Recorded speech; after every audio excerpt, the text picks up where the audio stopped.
നിങ്ങൾ Chinese bamboo ട്രീയെ കുറിച്ച് കേട്ടിട്ടുണ്ടോ? ഈ മരത്തിന് ഒരു പ്രത്യേകതയുണ്ട്. ചൈനീസ് ബാംബുവിന്റെ വിത്ത് നട്ടുകഴിഞ്ഞാൽ ആദ്യത്തെ ഒരു വർഷം ഒന്നും സംഭവിക്കില്ല. 2-ാം വർഷവും 3-ാം വർഷവും കടന്നുപോകും. 4-ാം വർഷവും ഒരു മാറ്റവും ഉണ്ടാകില്ല.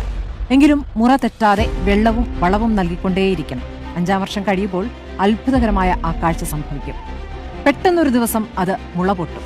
ഇനിയാണ് അതിലേറെ വിസ്മയം. മുളച്ചു കഴിഞ്ഞാൽ വെറും 40 ദിവസം കൊണ്ട് 27 മീറ്റർ ഉയരത്തിലേക്കാണ് ഈ മരം വളരുക. ആ മരം വളർന്നത് വെറും 40 ദിവസം കൊണ്ടാണോ? അല്ല, മണ്ണിനടിയിൽ ആ മരം വളരാൻ 5 വർഷമെടുത്തു. പുറമേ കാണാൻ കഴിയാതിരുന്ന ആ 5 വർഷവും ആ വിത്ത് മണ്ണിൽ തന്റെ വേരുകൾ ബലപ്പെടുത്തുകയായിരുന്നു. തന്റെ സ്വപ്നതുല്യമായ വളർച്ചയ്ക്ക് ആവശ്യമായ കരുത്ത് ശേഖരിക്കുകയായിരുന്നു. നമ്മുടെ ലക്ഷ്യങ്ങളും സ്വപ്നങ്ങളും ഇതുപോലെയാണ്.